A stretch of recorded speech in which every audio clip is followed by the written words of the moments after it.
MP board के class 9th के विद्यार्थियों, देखिए आज के इस वीडियो में मैं आपको 3 फरवरी के दिन हिंदी का जो आपका प्रश्न पत्र है उसके लिए एक पेपर में आपको सोल्व कराने जा रही हूँ सॉल्यूशन के साथ में।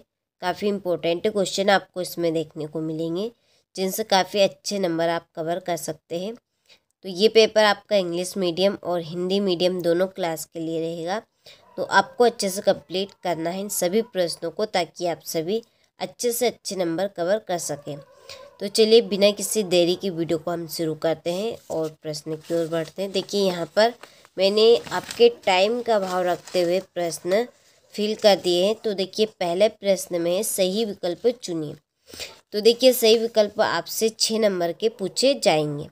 पहला है सुमित्रा नंदन पंत किसके कवि माने जाते हैं? इसका आंसर है छायावाद।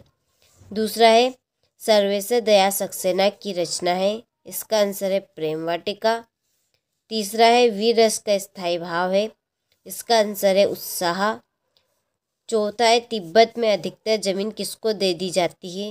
इसका आंसर है जागीरदारों को। पांचवा है रचना के आधार पर वाक्य के कितने भेद होते हैं? इसका आंसर है 3। छठा है मृदुला गर्ग की रचना कौन सी है? इसका आंसर है मेरे संग की औरतें। यदि आपने स्क्रीनशॉट नहीं लिया हो तो यहाँ से आप स्क्रीनशॉट ले लीजिए अच्छे से। आपको अच्छे से कंप्लीट करना है इन प्रश्नों को, काफ़ी इम्पोर्टेंट क्वेश्चन है ये आपके। क्वेश्चन नंबर 2 है रिक्त स्थानों की पूर्ति कीजिए। पहला है कोयल तुम किसका डेडिकेट देना चाहती हो? तो इसका आंसर है संदेश। दूसरा है जिसके कारण स्थायी भाव जागृत हो वहाँ डेडिकेट कहलाता है, इसका आंसर है आलम्बन। तीसरा अभिमान में मान डेडिकेट लगा है। ये जो शब्द यहाँ पे लिखा है अभिमान, इसमें जो मान लिखा है ये आपका क्या है? तो ये आपका प्रत्यय। एक बात और आप ध्यान रखिएगा, जो आगे है ये अभी, ये आपका उपसर्ग है। तो जो शब्द के पहले लगते हैं उन्हें हम उपसर्ग कहते हैं और जो शब्द के बाद लगते हैं उनको हम प्रत्यय कहते हैं। तो देखिए जो मान शब्द है आपका, ये आपका पीछे लगा यानी कि बाद में लगा है, तो ये क्या है आपका प्रत्यय। तो इसलिए यहाँ पे प्रत्यय इसका आंसर रहेगा। चौथा है उमा ने डेडिकेट की परीक्षा पास कर ली थी, इसका आंसर है BA की। पांचवा महादेवी को एक कविता पाठ पर डेडिकेट मिला, इसका आंसर है चांदी का कटोरा।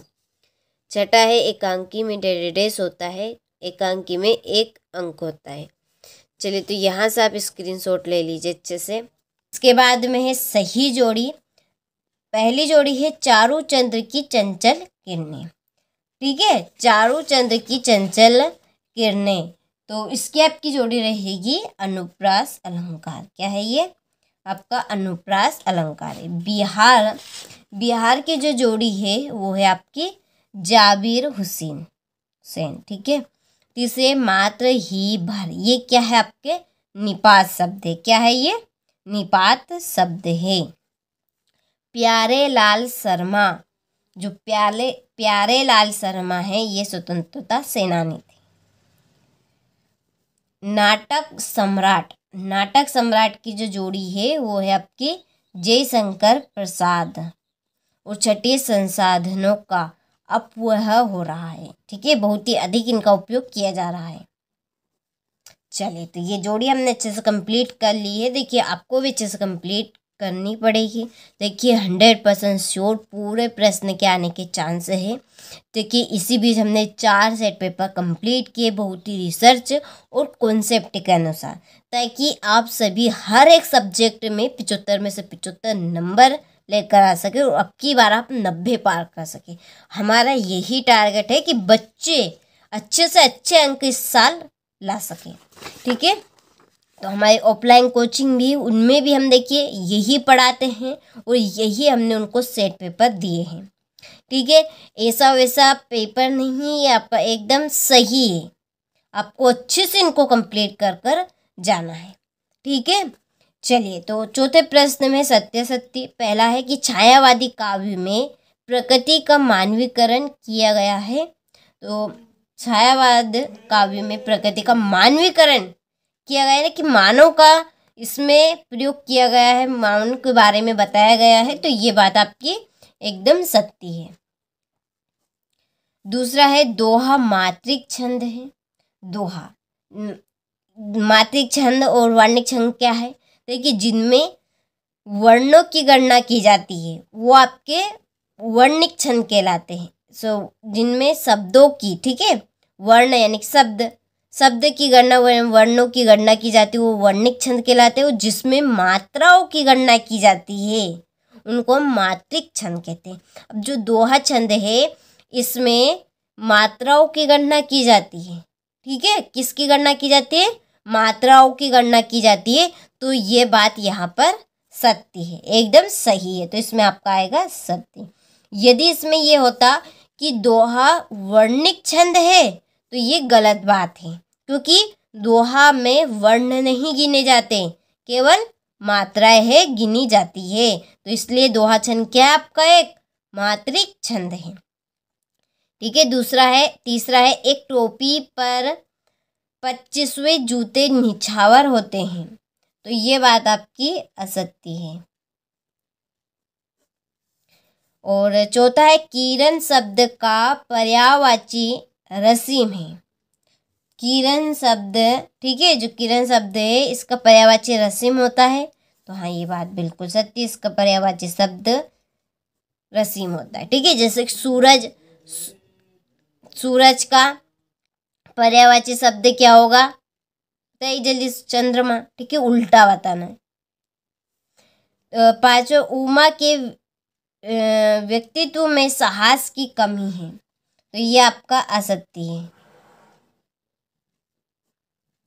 आचार्य रामचंद्र शुक्ल हिंदी के प्रसिद्ध निबंध लेखक है। तो ये बात आपकी सत्य है, ठीक है।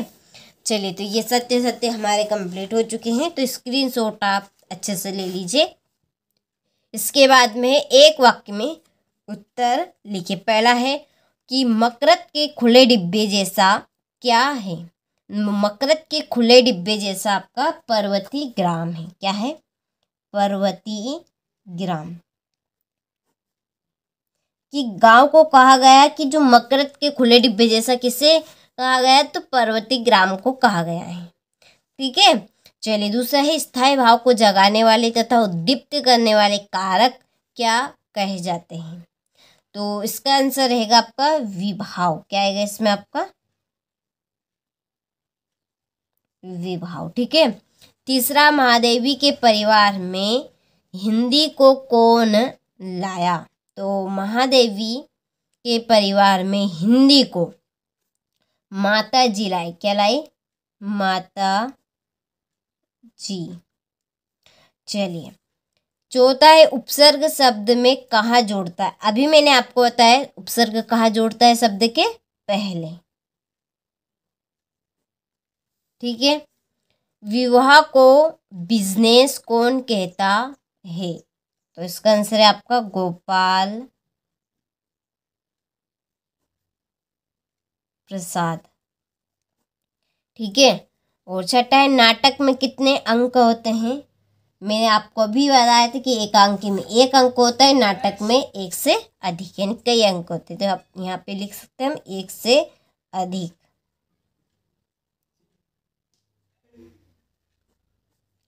ठीक है। चलिए, तो यहाँ से स्क्रीनशॉट आप ले लीजिए। इसके बाद में देखिए क्वेश्चन नंबर छठा है कि भक्ति काल की प्रमुख 2 विशेषताएं लिखिए। सातवां है कबीर ने ईश्वर को सब श्वासों की श्वास में क्यों कहा है?